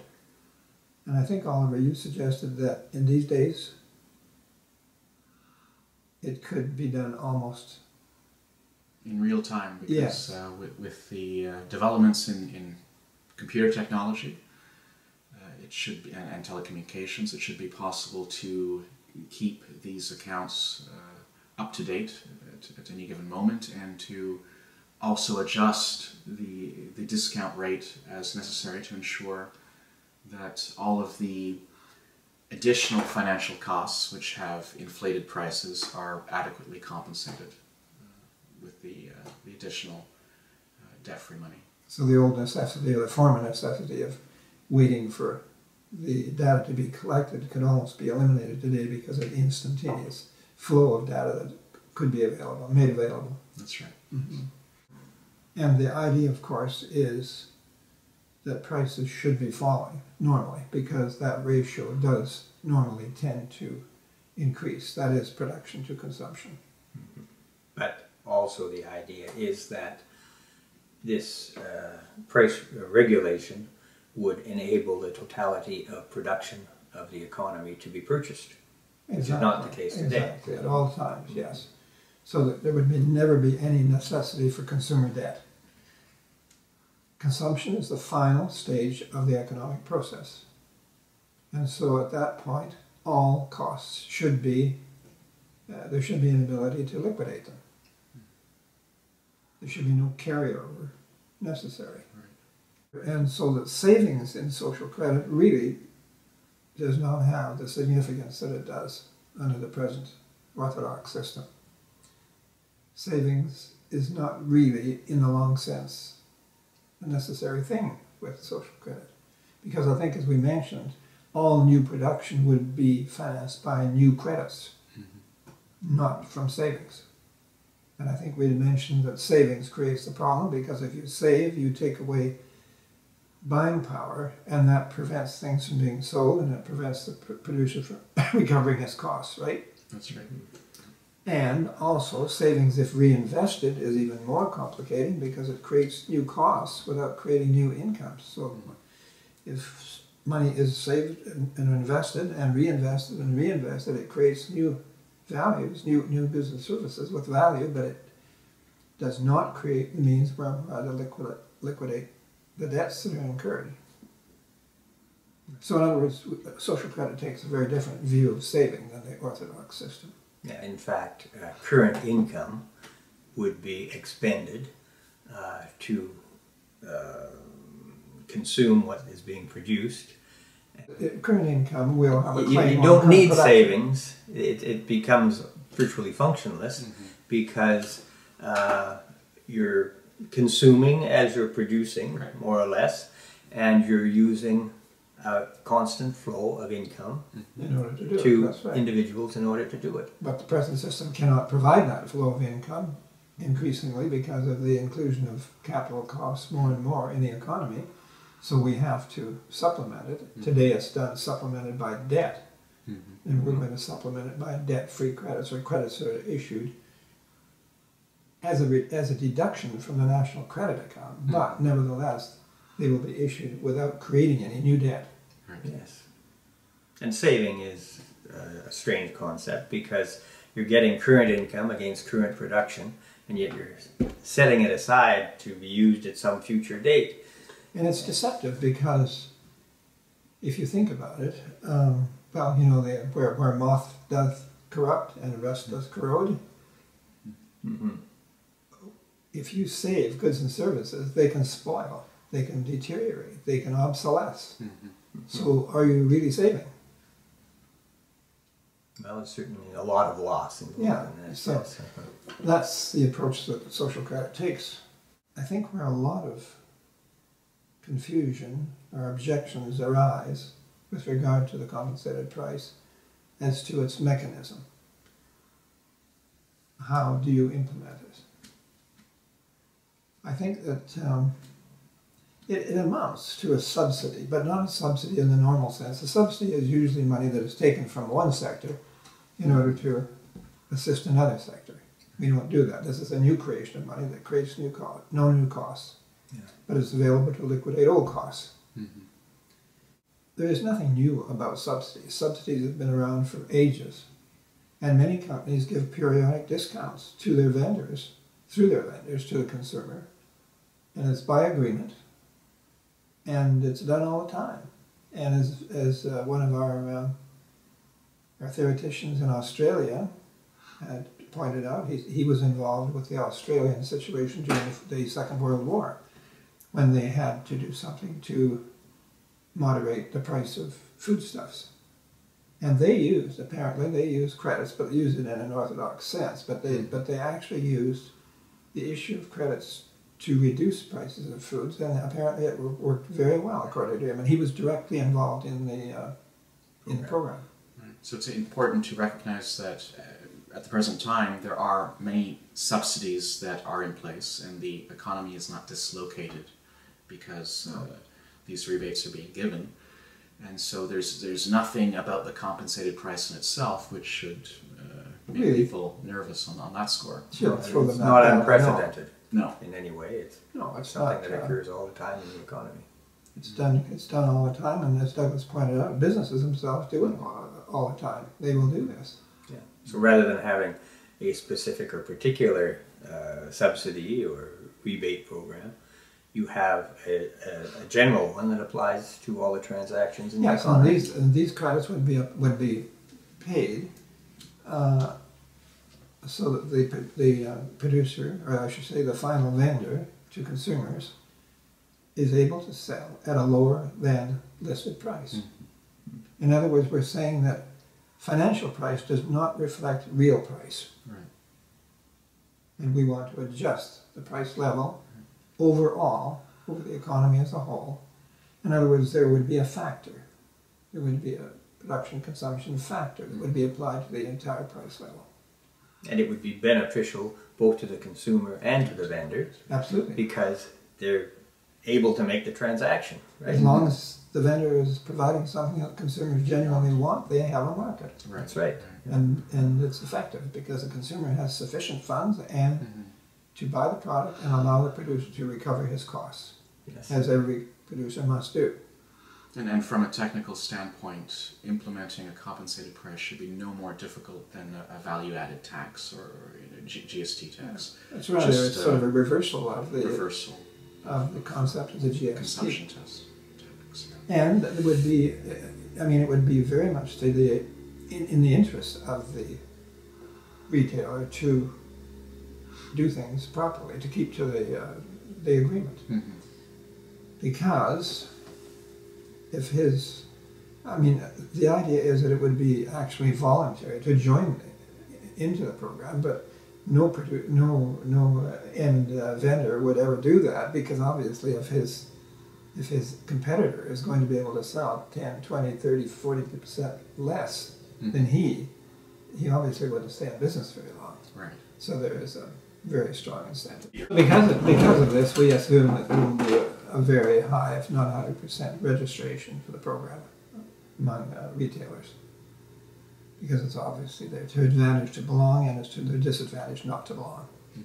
And most businesses do want to survive. That is the way that the compensated price would work. It raises questions in many people's minds because I think they don't understand the underlying theory behind it in terms of real cost. Mm-hmm. And so therefore they don't appreciate always the necessity for it. Mm-hmm. And they sometimes think it is unduly complicated, which really doesn't bear analysis because of the very frequency of which that sort of thing is already done.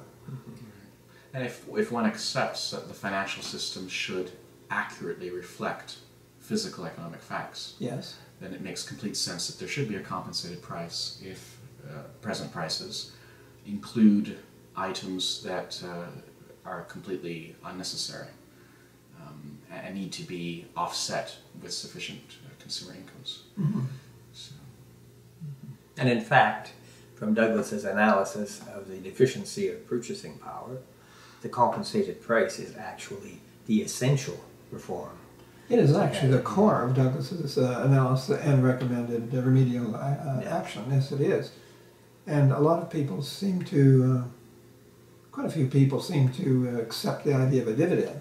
mm-hmm. But when it comes to the compensated price, they stall because they don't really understand what it's all about. I hope that we've done something to clarify that. Of course, what happens is that capital costs are incorporated into final costs, Mm-hmm.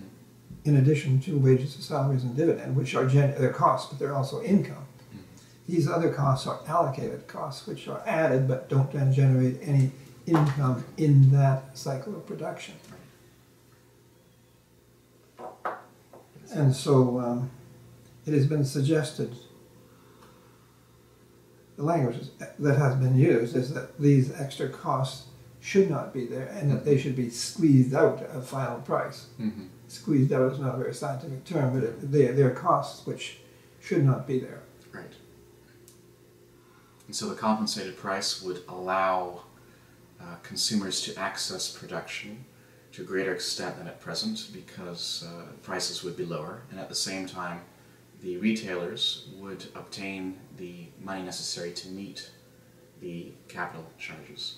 And So the no retailers' one will lose. obligations, business has to repay its bank loans, Mhm. and it has to replenish its capital reserves.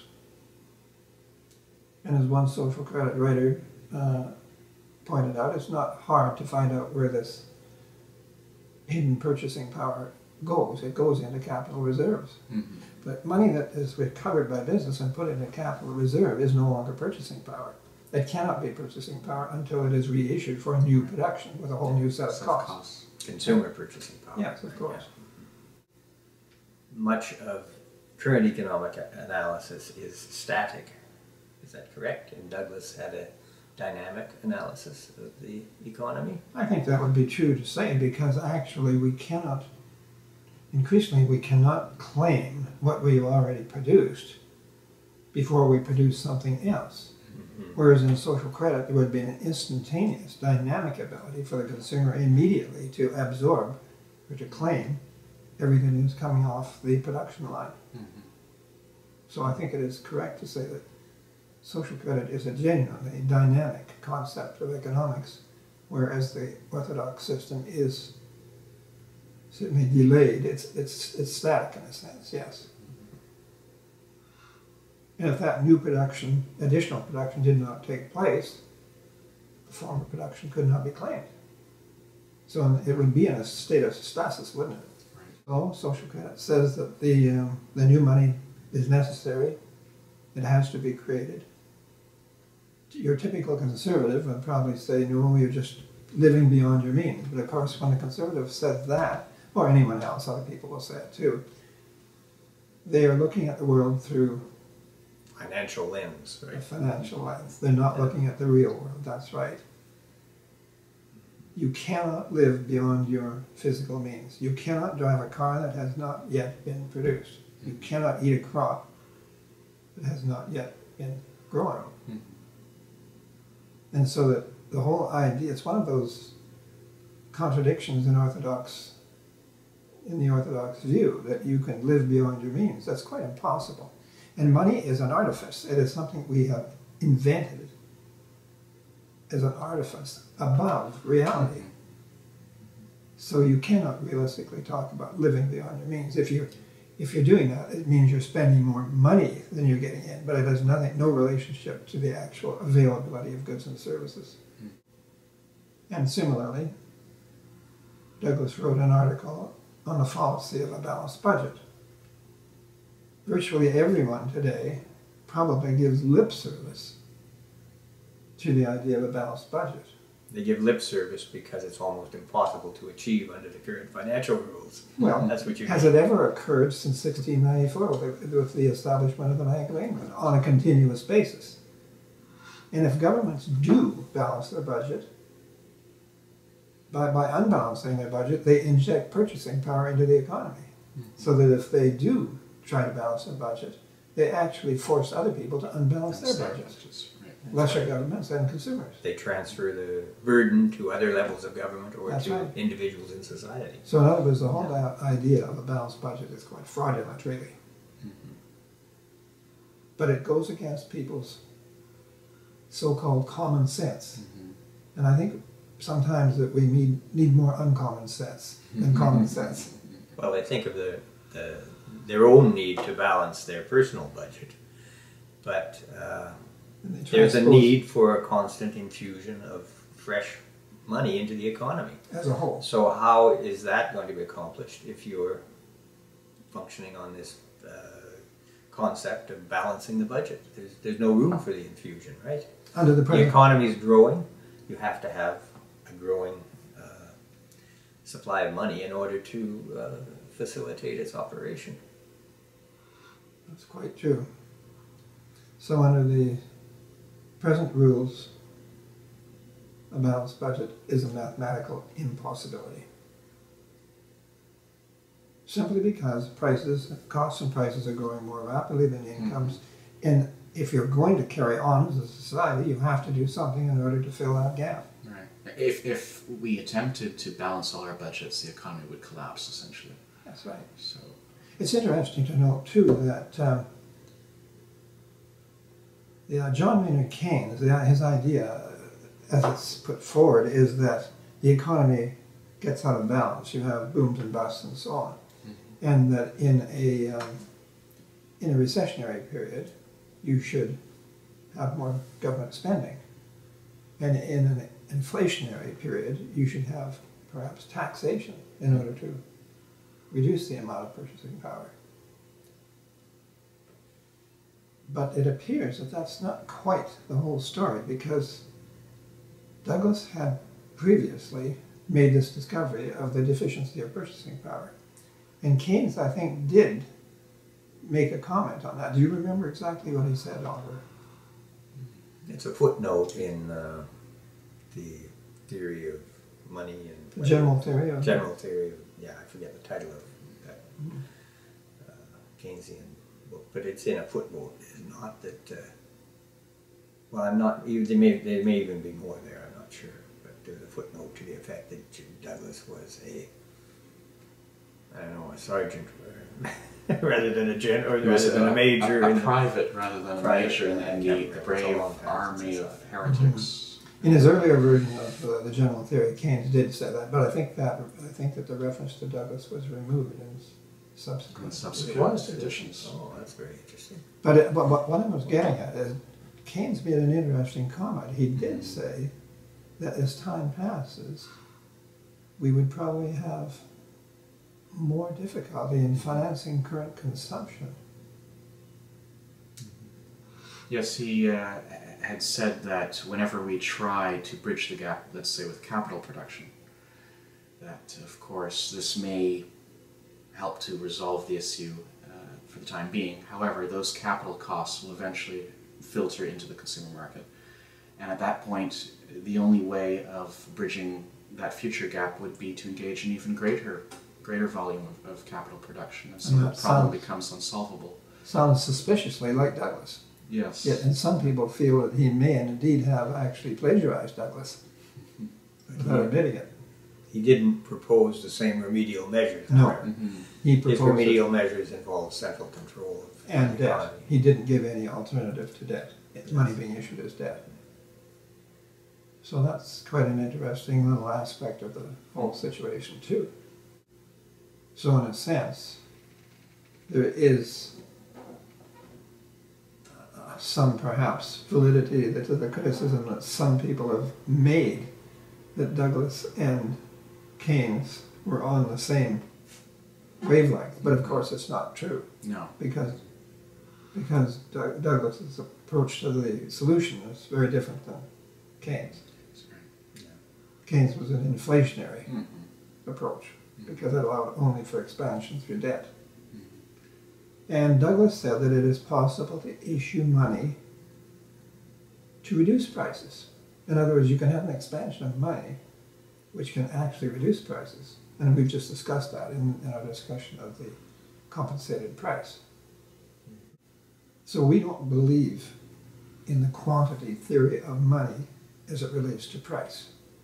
We believe there's a lower level of price which you cannot go beyond without causing bankruptcy. There is no limit to the upper price. But social credit doesn't approach things from that angle.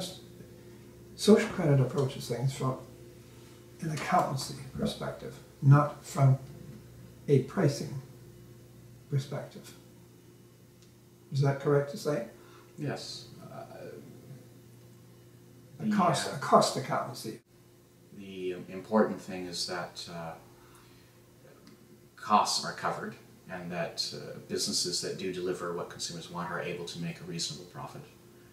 But certainly we don't want in any way to encourage private businesses to take advantage of the weakness or vulnerability of consumers. And we should point out that with adequate or sufficient consumer income, it should become a lot more difficult for that to occur.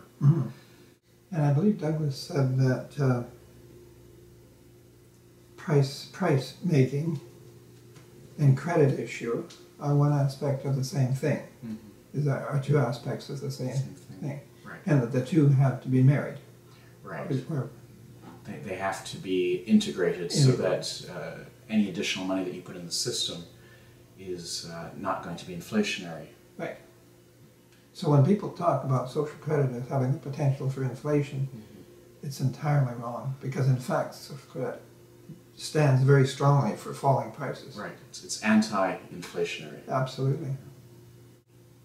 And that, of course, was one of the points that one Gary North, representing the libertarian critics, attempted to make in a book that he wrote. But he was completely, either didn't understand the situation or did not represent it as it is at all. So? Is there anything else? What is the implication of social credit for the future of mankind? Well, Douglas certainly indicated that the become future of not instituting social credit would have very grave implications for the future of civilization itself. And that may sound like a rather An exaggerated claim, but But- it's not really when you look at it. when you think about the stresses and strains that we have and the physical means we have of waging war in the modern era, it probably isn't fantastic at all in terms of destructive power, radioactive pollution, Potential for warfare. exactly. And I think Douglas made it very clear in his final chapter of The Monopoly of Credit, which he issued in 1951, the year prior to his death, that the final chapter was entitled The Causes of War. Mm-hmm.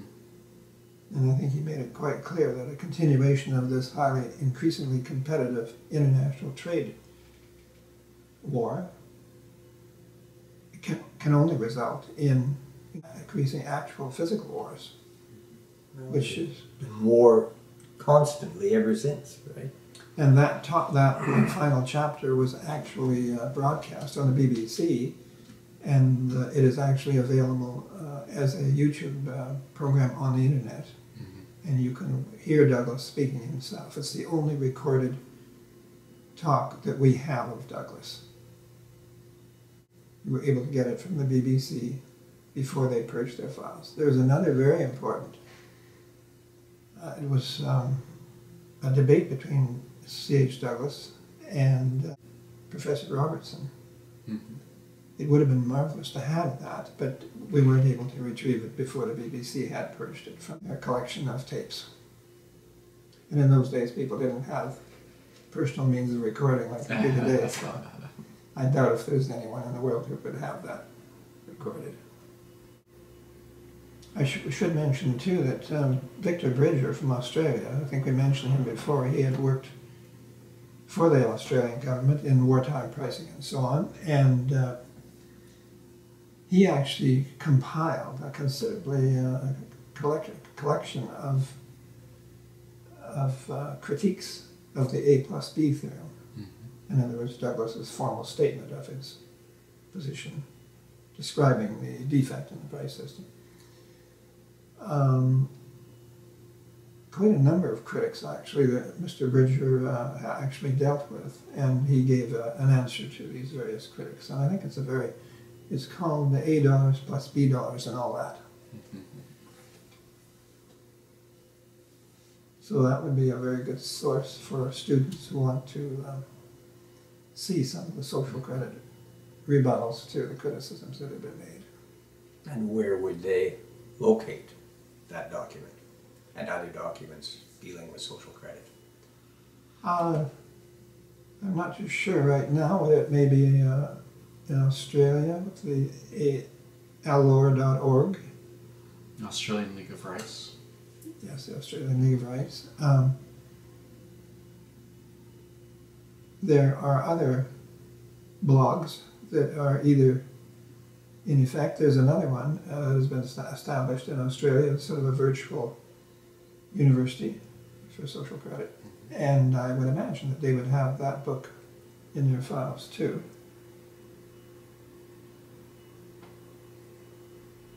And I think, if I'm not mistaken, is that socialcredit.org? Don't recall at the moment. .au. I think it's .au. A-U. Yes, that's probably true. I think so. Anyway, there was a vast literature on social credit that has been produced over a period of, 90 and more years or years. so. That's correct, yes. Right from the time of Douglas's first article in the English Review, which was titled The Delusion of Superproduction. And it was in that article that he predicted that we would have to engage in an incredible expansion of production merely to facilitate the absorption of past production. And that it would be to drive the world to Disastrous. to destructive limits of production. Social credit had an enormous period of growth during the interwar period. during the 30s especially. It had made beachheads in Europe. It was in Japan. Douglas's books were pirated widely in Japan. We have, even in France, I have a book written by a French author, in French, on social credit. So it's not known, but the thing of it is, there was a censorship put on social credit by the established media. And Douglas was advised by someone within that particular medium, or media, or whatever you call it, that the word had gone out that this was not to be discussed. If it had to be discussed, it would be minimalized. Or distorted. Or distorted. But preferably, it would not be discussed at all, and it was never to be debated. The Second World War came along. Of course, that was caused a hiatus in the social credit movement because the efforts to fight the war were a priority. And there was a generation or so that didn't get exposed to social credit. And so that now, in the year 2014, we're going through the process of reintroducing social credit to people. And of course, the internet has been a great boon in that respect. Something we didn't have during that period when it was being censored by the regular media. It's difficult to censor things these days. And why would the media be censoring in that way? Douglas said that finance and the media are concentric.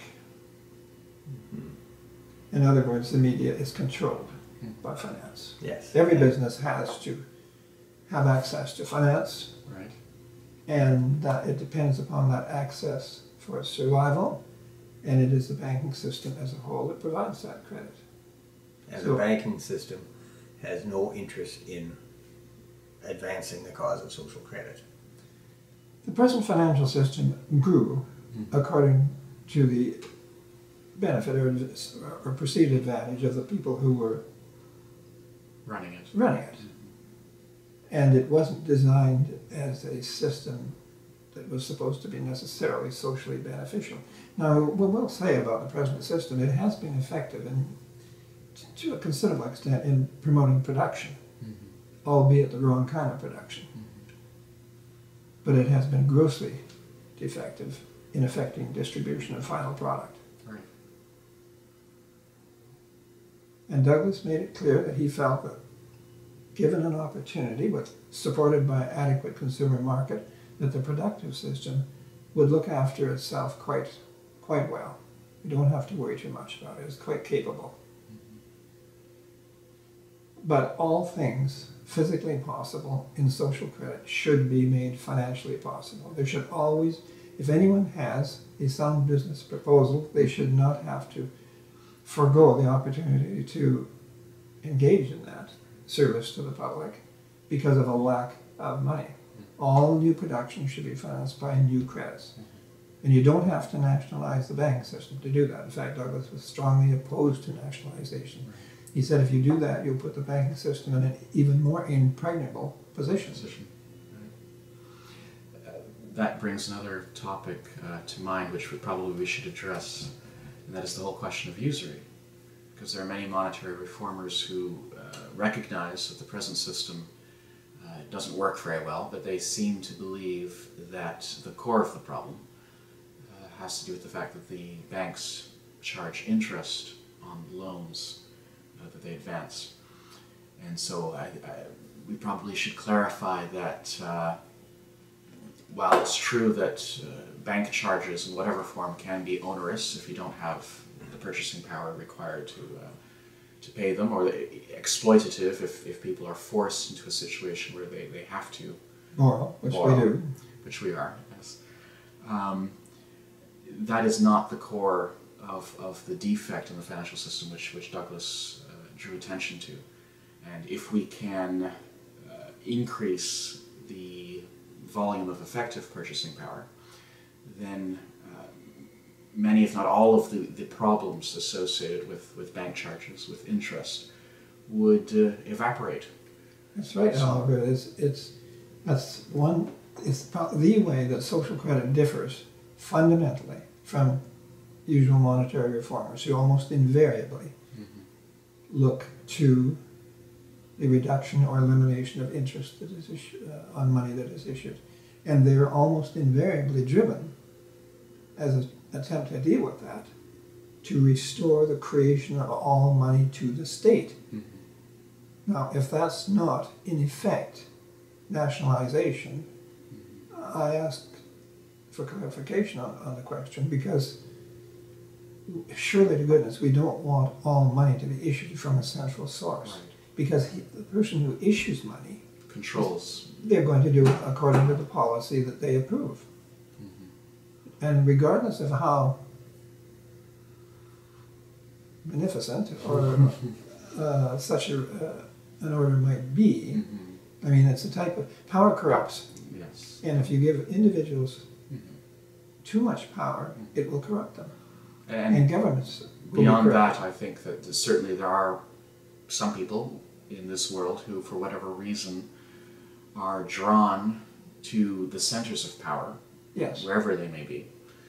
And so even if we started off with a virtuous set of government bureaucrats who were honest and who had the best intentions, nevertheless, those individuals who want to impose their own policy for their own benefit. If they're the only insurer of money, Right. They will find a way of influencing, taking control of such an I organization. think another way of looking at it is this. Genuine creative activity originates usually within a single mind, right? Within a human being. Creativity resides in the individual. Do we want a situation where the exercise of that creativity, or it's bringing it into being, is controlled by a central source of money? Because that seems to me that it would have a tremendously suppressing effect on creativity. Yeah. Before anyone is allowed to do anything, they have to apply to that central source for a license. It's a tremendous licensing system. That's right, Bob. You know, I think Douglas gave an example of the producer of cattle. The word pecuniary comes from pecus, which refers to cattle in Latin. And I think that, say that a producer of cattle, what he would do typically, he would have so many cattle and he would produce a leather disc representing a cow, right? And he would use that in the primitive economy to obtain other goods in the market. And eventually that would come back as a claim on the cow. Now, would we want that producer having to go somewhere to a state institution in order to get those discs, have them approved, and to receive them, so that he could actually, with his own produced wealth, make claims on other wealth in the community? I think that, to me, that argument or that little example seems to bring home the nature of the situation. So we have lots certainly have a stifling effect on creativity. Yeah. If people have to apply to a bureaucracy before they can get a So license from a to do social anything. credit standpoint, it is the appropriation of the communal credit by the banking system that is the big problem. And the premature cancellation of money through the price system, not the inclusion of interest charges. Right. And in any case, in social credit, consumers would always have sufficient to buy, so there would be no question of interest or usury on the consumption side of the economy. And on the production side of the economy, interest charges would simply be a cost of doing business, and that cost of doing business is recoverable by the business from the consumer, because we're always providing adequate purchasing power. And I mean, and every business has to recover its costs. That banks included. Banks included. That's right. So as long as things are balanced and business is getting sufficient income to carry on and provide a service, that's the important thing for everyone. So the monetary reformers are almost obsessed with this idea of interest. It's almost like a religious obsession rather than a rational consideration.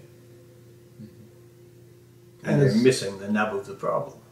They are Right. missing the nub of the problem. They would rather forego our inheritance and get rid of interest, which they identify as the bête noire, the black beast of economics. And in so doing, submit to centralized control of credit. And so social credit is quite opposed to that. And the genius of Douglas was that he devised a means through the dividend and the compensated price to actually solve the problem of distribution without centralizing control in the economy. The whole point is to decentralize the power inherent in credit to the individuals. And in so do it, decentralizing and universalizing the principle of inheritance, so that the benefits of human association, which have accumulated over the ages and end up in us producing conservative goods, for which we don't have enough money under the present system, but which could be distributed under a social credit system. And I Because think money is a marvelous mechanism, and it also lends itself to distribution. Because Well, it's that's right. infinitely divisible. that's right. So the idea of concentrating it in a central source that determines the policy of individuals in society is quite perverse. That's right. So often, so-called monetary reformers simply have no concept of this at all. And so when they are confronted with social credit, having never heard of it before, they seem almost instinctively to shy away from it or to reject it. Because they accept a system that has been devised by financial power for its own benefit. And they do not inquire into the way it operates. No, and for some reason or another, that system has managed to exert or to implant or insinuate an almost hypnotic state in the minds of the public, so that they just seem incapable of constructively questioning or deconstructing that system. And it has, over the years, covered all the bases of possible opposition to it, including, I believe, the invention of the lottery system by the government in order to diffuse what should be a growing dissatisfaction by providing everybody who buys a lottery ticket with the thought that perhaps next week they will escape the clutches of that system. They above everyone else. Brilliant psychological ploy. Yes, but it appeals to the insecurity and selfishness That's right. in the human personality. And that insecurity and selfishness is largely due to the fact that we are simply deprived of enough purchasing power to enjoy the benefits of our own capacity to produce. Our own heritage. It should be a natural heritage. And that way they atomize the population so that they're all going their own individual direction instead of focusing on the real source of the problem. And the source of the problem for us, as we mentioned the institution of the Bank of England in 1694. The king at that time, was it King Charles? Anyway, he was in dire. I think he had been become severely financially constrained because of wars and so on. He needed finance, and some Dutch financiers came over to England and offered him a loan of a substantial amount of gold, which he obviously was inclined to accept. However, they did say there's one caveat, and that caveat is that if we lend you this gold, you will charter us as a company, authorizing us or allowing us to create credit to the equivalent of the amount of gold that we've already lent you. And he agreed to that. It was called the Tonnage Act, I think. And of course, what they did was they pulled a coup, because they had lent him that gold that they actually had, and then they got the ability to issue again the same amount again in credit. So they went away laughing. For obvious reasons, it was a fraudulent act. And the problem is that the problem with the banks is they claim the ownership of the credit It's not the fact that, and that's again with these monetary reformers, it's not the fact that they create money out of nothing, as these people say. They don't do it out of nothing. They create it against the real credit of the community. But in any case, the problem is that they say they own that credit that they create against the community as well. That is where the problem is. It's a creation of credit. It's not the fact that they create the credit. It's the fact that they falsely claim the ownership of the credit that they lend. And there's a vast difference in the two positions. Some In people, fact, the credit that they've created has allowed virtually everything that we see around us to exist. to actually It has been a great boom to society. The only trouble is that it's been created at the cost of this irredeemable, unrepayable debt that is correct. carries on into the future forever. That's right. And as a consequence, as we've said before, it's distorted, skewed the nature of production into undesirable paths and wasted an enormous amount of human energy. We have no conception of the potential we have for a leisured and civilized life.